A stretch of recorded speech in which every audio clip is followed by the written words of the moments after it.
child make a wrong thing, do we reward them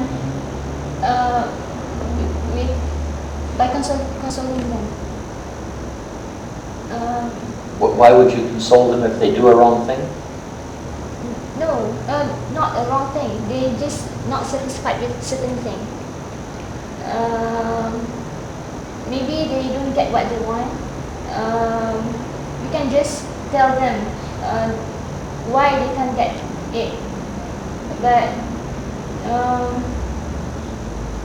what is the best thing to do? For example, a 5-year-old child, she wants to get she wants to get a toy, and then we say no, you already have your toys, and she said she then not satisfied with the answer. She said she want this one because it is different, and she get bad mood lah.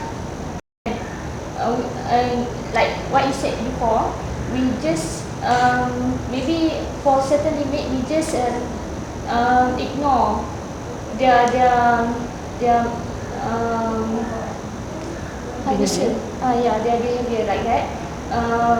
But some of kids, they want us to console them, to say nice thing, to how is it? Well, but see, how long that we leave them to think their own, because if not, maybe they will feel like nobody cares about what they think. Well, I know people think that. That is the justification for giving in to children. I personally don't give in to children. And I waited about 3 hours once while someone had a tantrum. And I didn't give them any consolation at all. But as soon as they gave any indication of not having a tantrum, I told them how nice that was. Basically, we want to be really sure never ever do we give reward for wrong behavior. So if the child, something happens to the child where they need consoling and it is fair to console them, then of course they should get consoled because we want them to know that we sincerely care about them. But if somebody wants to be consoled for something where they are wrong, then we just don't give it. And the children will learn to discriminate between right asking for consoling and wrong. And this may sound fairly, I don't know, that I was a bit hard, but even with my son when he was growing up, one of the things that I thought I saw was he was wanting too much sympathy if he had like a minor hurt or something. So I told him that you know, sometimes in the world little things happen that hurt us a bit, and if they don't hurt us really bad, then we should just not let them bother us much. And so if, say for instance, I would see him fall down, because he was quite young then, just a few years old. If he would fall down, I would check him. If he's not actually harmed, then I give him no more attention for it. And then what I would see happen sometimes is he would fall over and he'd look and he'd see if I wasn't concerned. If I wasn't concerned, then he didn't act like it hurt. If I looked like I was concerned, he would act like it hurt. And eventually he got over this, and you know, so I mean, somebody could say, well, that's kind of hard as a parent, you know. You could go over there and give your son, you know, console your son each time he falls down and gets hurt. But actually, you can develop that into a pattern in somebody's life, right? There are people like hypochondriacs. They get a lot of attention for having ailments that aren't real, or things go wrong with them, right? Because they have learned in their life a way to get attention, because everyone likes attention, is to have things go wrong with you. And so you want to be careful not to teach that. Yeah, that is for our child, right? For our children. How is it if we have a Down syndrome child, and I believe she cannot understand everything. well. So how do we treat them if that situation happens? Okay, I probably don't want to go into how you treat children with severe special needs, because you have to treat them very differently, and they are extremely, extremely hard to work with. I once was working with a child that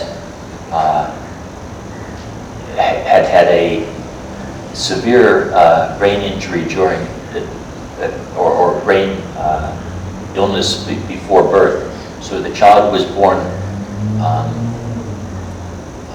deaf and blind, and also had really bad brain function.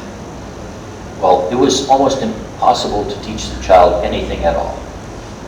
So the normal rules that I'm saying about dealing with children wouldn't apply in that kind of case at all.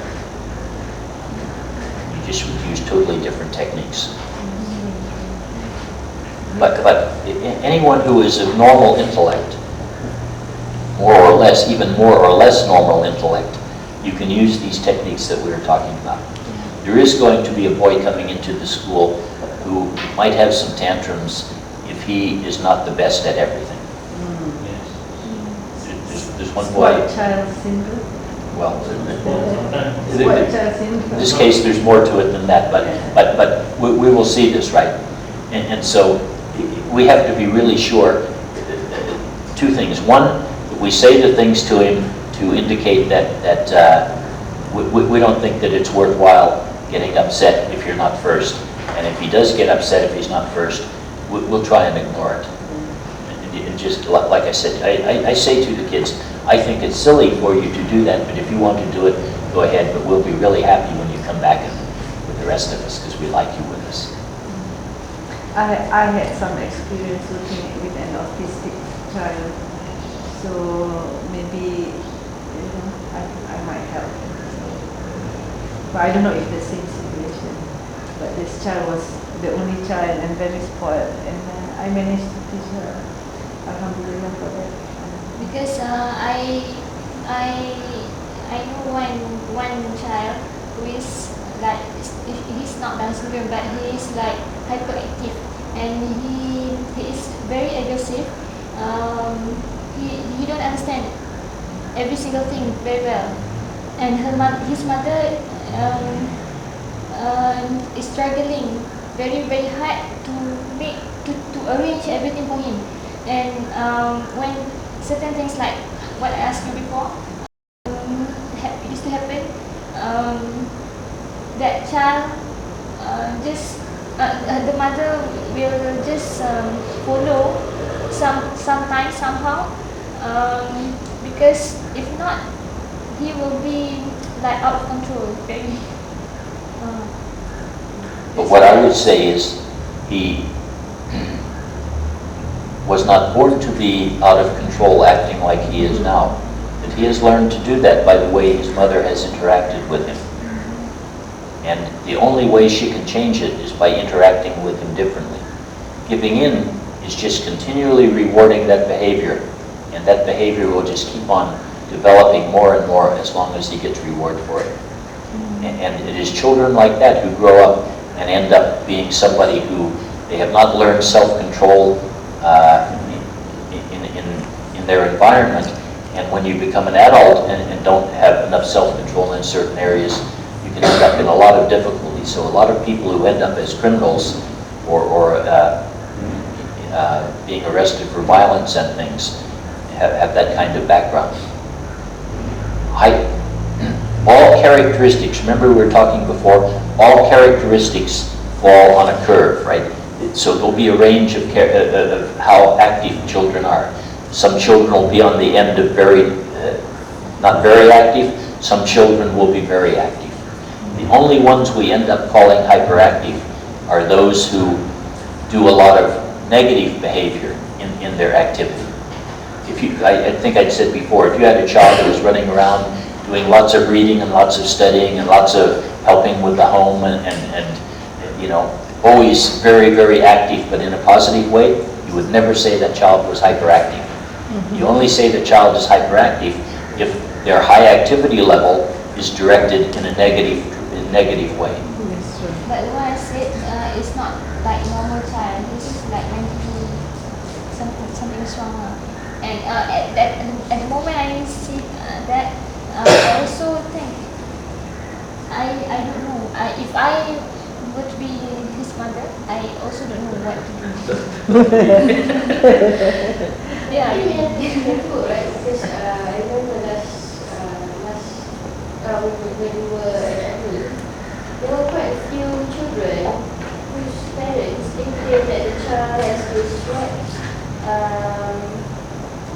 that thing, the one that they cannot read, so that means that they cannot pay attention. So when they cannot pay attention, What, dyslexia? Dyslexia. So then they use that reason as a physical To excuse the behavior, yes. the bad behavior. Yes, So I met parents be like careful that. that not every child Is is actually having the problem. Yes, true. physical disability. No, I don't think so. They are not there. Yes, true. So I worked several years in a school for children with very severe mental problems. All sorts of everything, autism, Down syndrome, hydrocephalic, spina bifida, a whole lot of different things. One of the things is, you remember when I was talking about these laws of learning, they work all the way down to the amoeba. So no matter what level the child is at, no matter how bad their brain is, they will still work according to the laws of learning. And if there are things they don't get rewards for, and things they get rewards for, they will do the things they get rewards for, and they won't do the things they don't get rewards for. But it's a matter of being very consistent in dealing with them. And when children have difficulties with their brain, that consistency is even more important, because they cannot reason. And so all they can do, to some degree, if they're that badly off, see, some human beings' brains are so badly damaged that the human characteristic that Allah places within us does not get a chance to get expressed. So then that person acts in the world almost the way an animal acts in the world. But an animal can learn very well also. But you have to be extremely consistent. With a normal human brain, you can get away with not total consistency by reasoning with the person. But if you can't reason with them, you have to be even more consistent. And so, this child you're talking about, in the right environment, his behavior could be changed no matter how much he can understand. But unfortunately, it usually takes somebody with a lot of training and skill to change a child who is in that position. And it's very unfortunate that right now, Malaysia is not sufficiently developed to have a lot of people to help with those situations. Support system for parents. Yes, they really need a very serious support system to come in to the home and help that mother with that child. You just can't expect an untrained mother to deal with a child like that. It's really just impossible. Even to tell her some techniques, it's very difficult for somebody to go from where they're at to being very technically consistent in the way they deal with a child. You have to almost be a professional at it to be successful with children like that. So it's just very unfortunate. There's not a whole lot can be done unless she got some professional help. By the way, I just wanted to mention that we will stop at 12 today because, Juma, give everybody time to get ready. I have a question. Which level of age children can recognize what is wrong and what is right? I mean, we can understand what, for example, parents say. Parents tell them this is right and this is wrong. In which level of age? Certainly less than 2. 2 years old. Less than 2. I don't know exactly when. It would vary a little bit with each child. But this is another important thing to understand. It's about how children have 2 different kinds of language. They are called receptive language and expressive language. Receptive language means how much language you can understand. And expressive language is how much language you can say. A child's receptive language, how much they can understand, is always much, much greater than their expressive language. So a 2-year-old child may be able to say almost nothing, but they can understand a whole lot of what you say to them. And one of the things that children understand very well is yes and no. I mean, you can train a dog to understand yes and no. So, I mean, obviously, if you can train a 2-year-old child, it's much, much smarter than a dog. So a 2-year-old child can come to understand not only yes and no, but I think a 2-year-old child can have a reasonably good understanding of right and wrong. I'm almost sure by the time children are 2 years old, they do know in whatever language they think in their mind, which they can't express in words, they do have a pretty good idea of what is right and what is wrong in many cases, certainly simple cases. You know, don't put the knife in the electric socket. Can you tell me difference between perceptive language and expressive language? Yeah, see, all children as they develop, all children develop language skills. But there are two kinds of language skill. Expressive, meaning what you can say, and receptive, meaning what you can understand. Always, always it is the case. What you can understand is much, much greater than what you can say.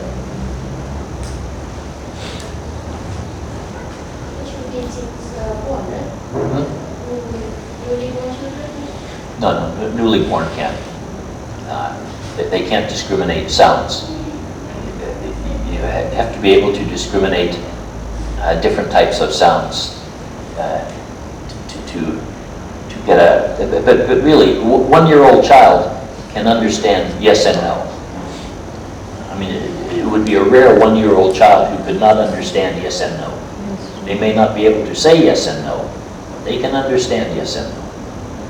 This one is less than 2 years old can understand yes and no. I'd say almost always by 1-year-old they can understand yes and no. Yeah, when they start crawling and start climbing, say, and you say, do not touch that, do not touch that. The kids actually, they stop touching, and you wonder why kids at your friends' children come at 3 years old and they touch everything.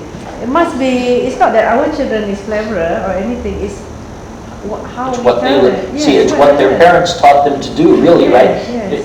Parents don't like to look at it that way, but if you see a 3-year-old child who goes into your house and touches everything, yeah, right? yeah. You know that maybe not meaning to, but their parents taught them by the way they acted with them that Yes. that's okay to do. I mean, without doubt, the child won't do it if they weren't taught that's okay to do. It can be taught even before one. You already, when they start crawling, you say, you might fall, don't touch that, or you don't climb over there. Or maybe they have nothing in the home and the moment they... That's why the mother keeps everything. Yeah, That see, the kids cannot some touch. people deal with that by just having nothing the Nothing, child can yes, hurt. yes. And I don't think that's the right way. Because I love glass ornaments and my kids just don't touch them.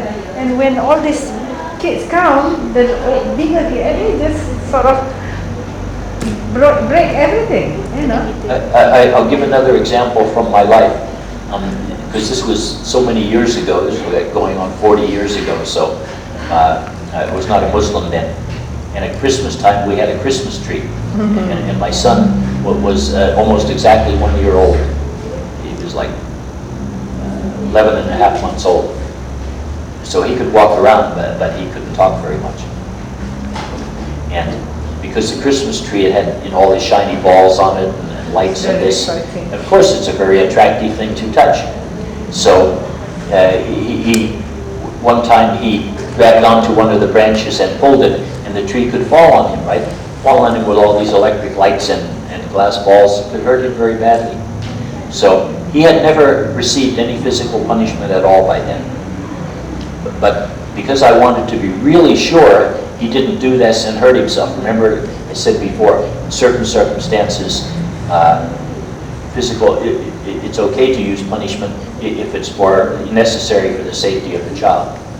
So I said to him, I took his hand and away from the tree, and I said, no, like that, right?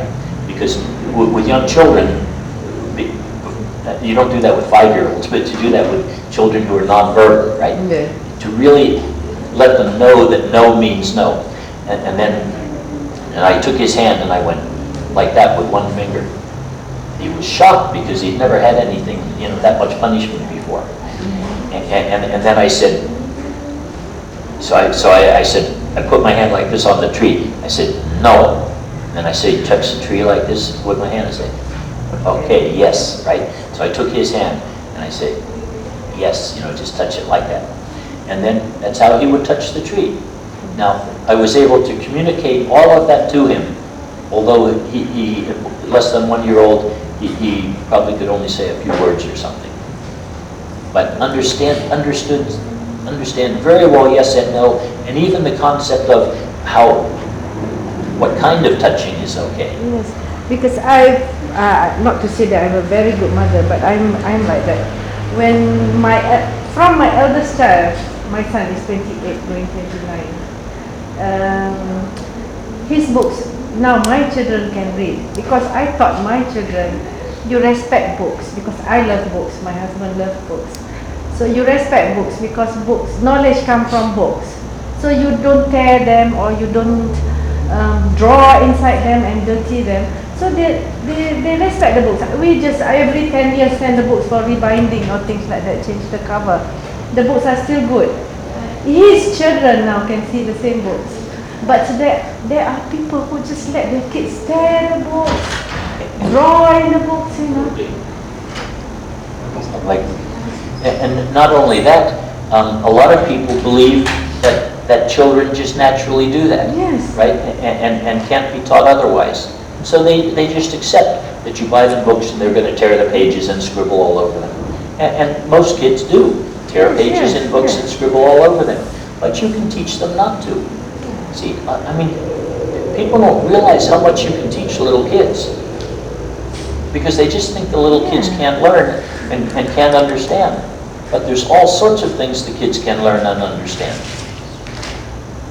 And I mean, and we're talking here between 1 and 2.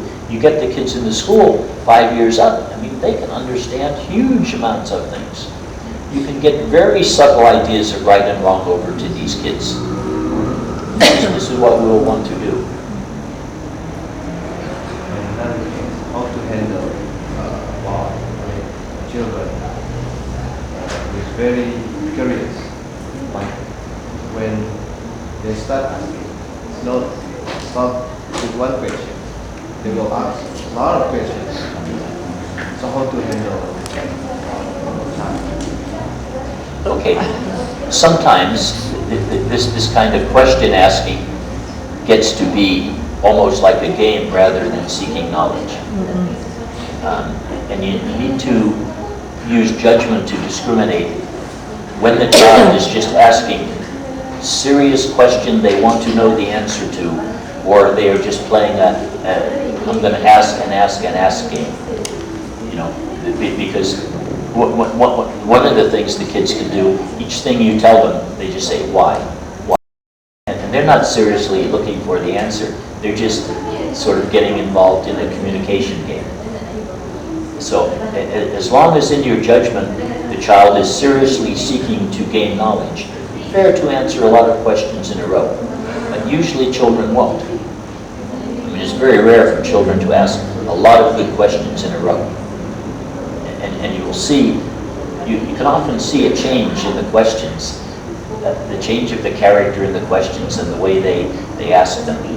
When they make that switch from asking serious and wanting to know to just asking, because they basically, the children use that as a way to continue getting your attention.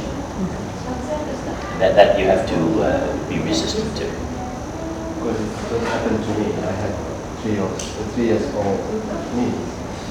And I just start asking me, how do you feel, and then how do you arrive here, by flight, I said, and then how is flight, how is take off, how is landing. The last question is, I remember, how to be a pilot. So I think this kind of question is a good question that we have to answer. Yeah, right. Of course, we must be patient. Yeah. And so even if you have to break off the questioning, you break it off in a nice way. Like I keep saying, you can be very direct with the children.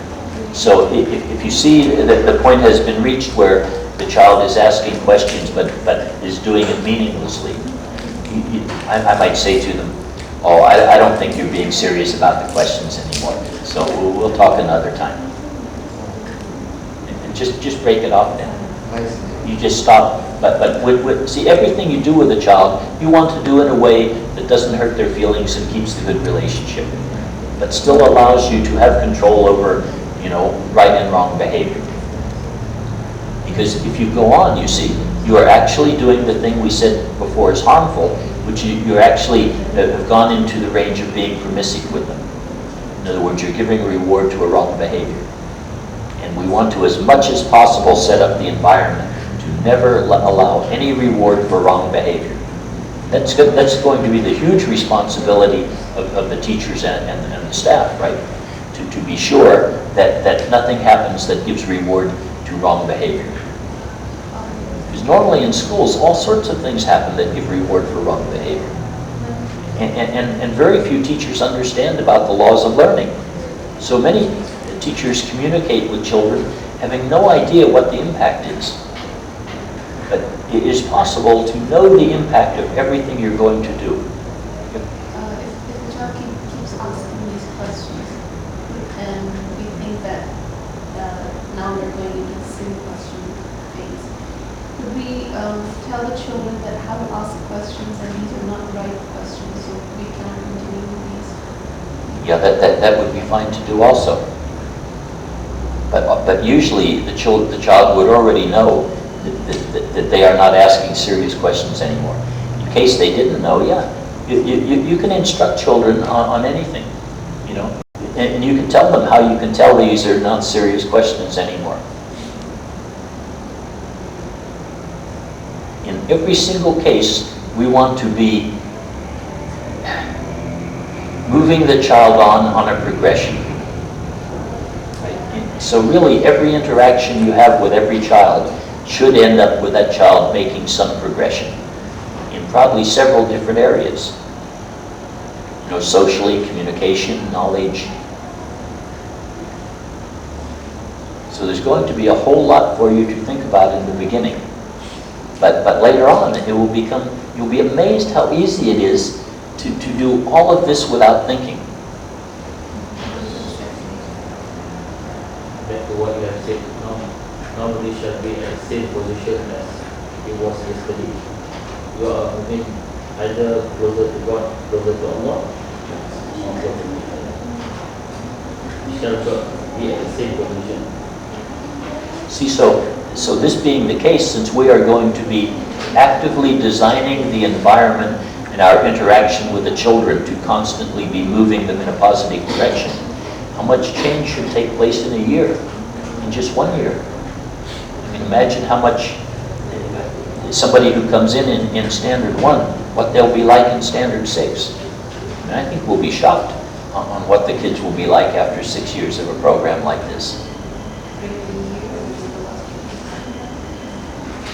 And sometimes people say you should let children be children, right? And that's true. I mean, children need to have the life of a child, but the life of a child has many different possibilities. I mean, some places in the world where it becomes necessary, 6 and 7-year-old children take on a role of an adult and have to fulfill that role for them to survive and maybe their little brothers and sisters to survive. So within the range of possible child behaviors that a child can do are almost at the adult range. And if the child is happy doing those things and the things they are doing are positive, then that's as good, it's probably better than doing it at a low level of child behavior. So just as I was saying before, it's okay to teach children anything as long as they are enjoying the learning experience. It's probably okay for children to raise to any level of adult-like behavior as long as they are happy to do it. As long as they are enjoying it, there's no reason for them not to.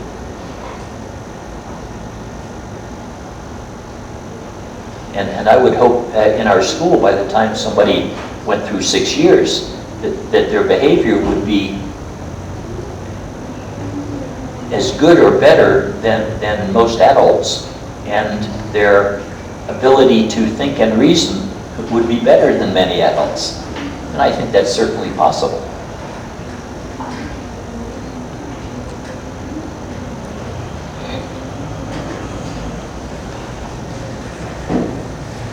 Number 10, we've sort of talked about this already, but we want to ensure no adult ever relates to children in a permissive way. And when we talked about commanding the right and forbidding the wrong, one of the things is because we don't have a large place to teach in, so all of the teachers will probably see a fair bit of how the other people teach, and how the other people interact with the children. So in the commanding the right and forbidding the wrong, if anybody sees any of the teachers leaning towards being permissive, then they need to feel free to say so.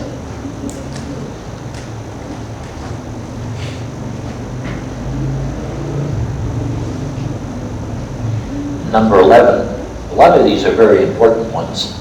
Never forget that we want the children to love everything they are taught in the school. This is another very special feature of our school. We are not just looking for good behavior and good academic performance.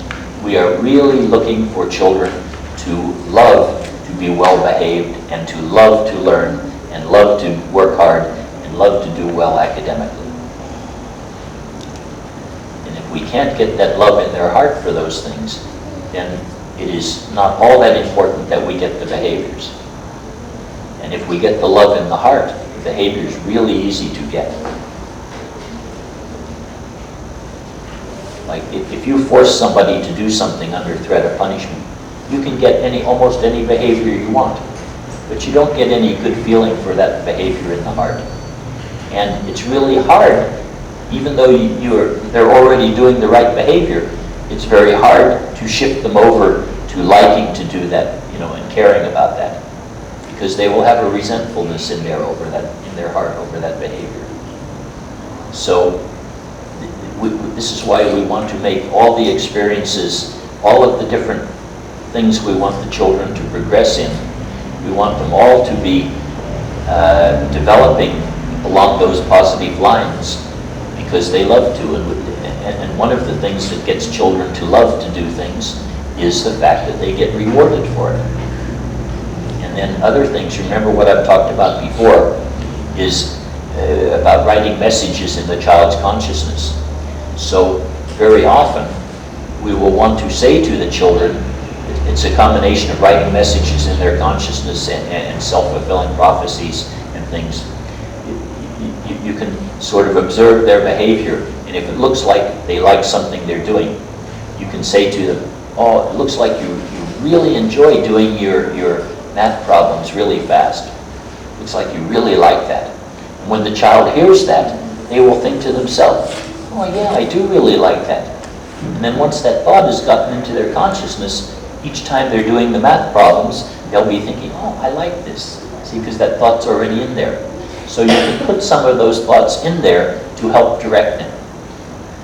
So you don't always have to wait until they are thinking or expressing the love for the thing themselves. You can give them some verbal cues as to that it's good to love those things. And also, you can be rewarding not only for behaviors, but you can be rewarding for feelings. You can say, oh, it's really nice that you love to do that you love to work hard. Or really nice you love to learn. And you can say, I'm sure Allah really is happy that you like to learn so much, because Allah likes people to learn. So you can actually reward feelings, because you assume the feeling is there and give reward for the feeling.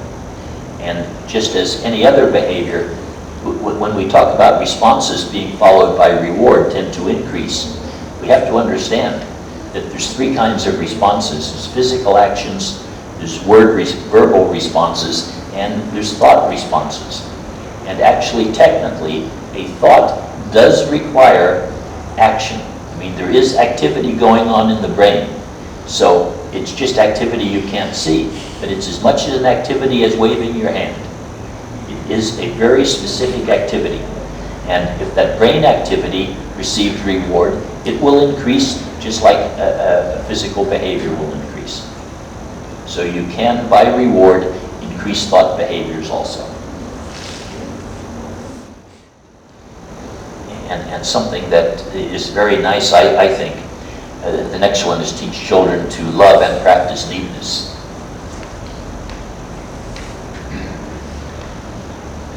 Very often, I mean, even a lot of adults, right, are not very neat with things. I used to be really quite compulsive about neatness. But unfortunately, now that I'm not very well, I'm not quite as concerned with neatness as I used to be. And that tends to happen. But generally, neatness is a really positive quality in the world. And there is probably some relationship between physical actions that create neatness and organized thinking in the brain. In other words, if you think about, like any time you set something down, there are lots of ways you could put it down. Why not put it down in a way that looks neat instead of just throw it down? It takes almost no more expenditure of energy. Then if you get into a pattern of keeping things neat, then you'll probably start thinking in a way that is orderly. And also, it makes the school look a lot better. And also, if I understand correctly, Allah likes order, right? The opposite of order is called chaos.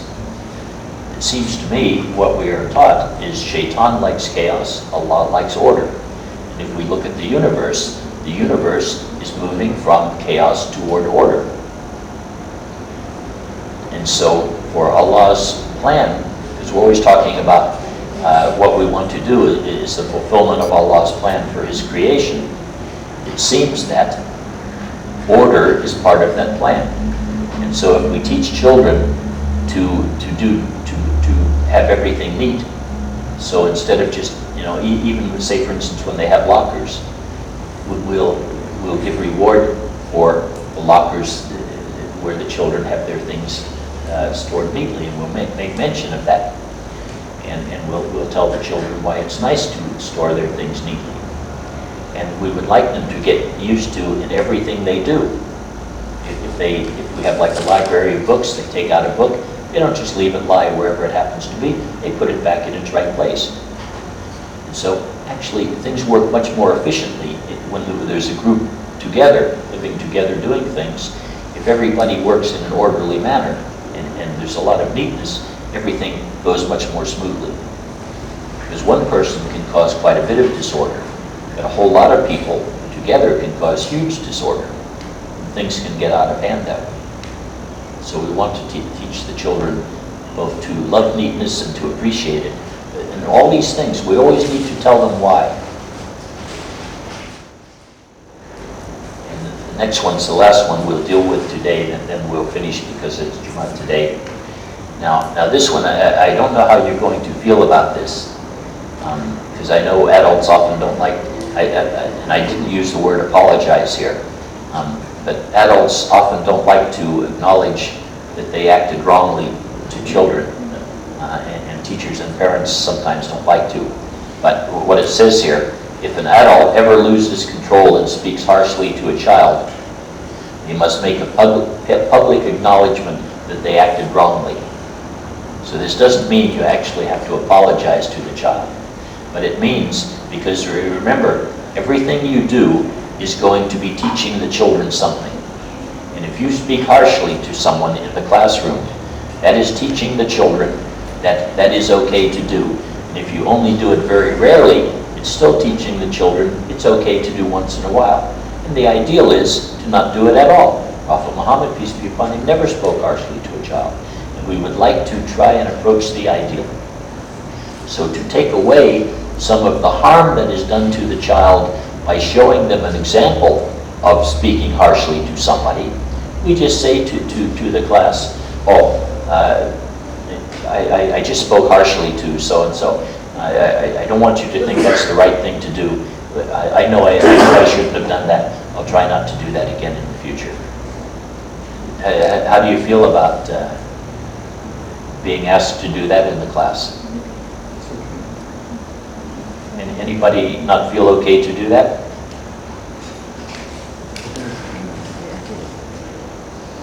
Because I think it is really, that kind of thing is very important.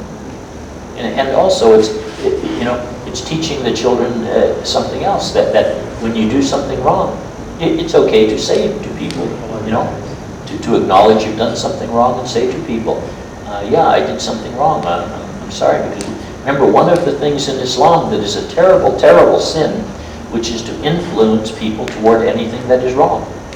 I mean, that's often considered worse than doing the sin itself.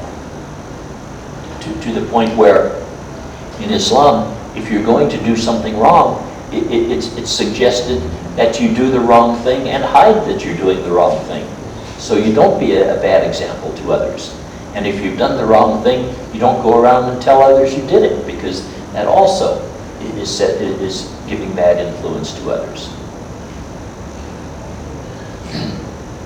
So for ourselves and for the kids, we want them to understand how really inappropriate it is to ever be a bad influence on others. And one of the ways to take back a bad influence, because who knows what's going to happen. I mean, it's certainly possible somebody will say something harsh sometime to a child in the classroom in our school. Because people aren't perfect. So the way to correct it is just to publicly say something about it. People say harsh because they're not able to control anything. They what? They anger. Oh, absolutely, yeah. At first they are very nice. Then come to a point when they are provoked or somebody caught them to waste their anger. Come to a point that the moment they can control their anger, they tend to speak harshly to the other person. So the point is how to control the anger in the first place. But there is the thing that we'll talk about later more, but I'll just mention now what we're talking about. The tone of voice can be changed with children at different times to have different impact. If I'm correcting a child who has done something wrong, I don't use my friendliest voice, but I don't use a harsh voice. I just use a really objective voice. I don't smile at them while I tell them that they're doing something wrong. Then after I've told them what they did wrong, and then if I ask them, will they correct that behavior? Do they understand why that was wrong, and will they try and do the right thing in the future? And if they say yes, then I start to smile at them again, and I use a friendlier voice. Because if you smile and use a friendly voice while you tell them they're doing something wrong, they can sometimes not be sure that they're being that you're very serious that that's wrong. Yeah, and like I said, that thing with my son, right? I said no, right? Now that's not harshness. That's just emphasis. Harshness is really comes out, as you said, when you're angry. And very few people are harsh with children because they think it's going to help them. They're harsh with children because they can't control their anger. That's really what it comes down to. Yes. Okay, so for Jumat Day, we will quit to, I don't know what time or what's planned for this afternoon. Anybody know? Rashida? Yes. What's planned for this afternoon? To continue the schedule yesterday. Timetable. Okay. So what time will people be expected to come back after Jumat? Usually 2:30 because Okay. at 2 they finish the prayer and then lunch, or maybe either way lah. Yeah, most mosques will finish about 1:45 today. day. So maybe dependent. So we'll have a break from 12 till 2:30. So thank you, everybody, and I hope you're sort of really letting these ideas that I'm talking about sort of get deep into your consciousness, so you'll really be able to practice them when the time comes when we start the school. But I and others will be coming in the classroom and will remind you nicely if you forgot. Yes, Prof. You did write some messages in the conscious mind. Well, of course, that's what I'm trying to do, right? Write messages in your consciousness. So we are not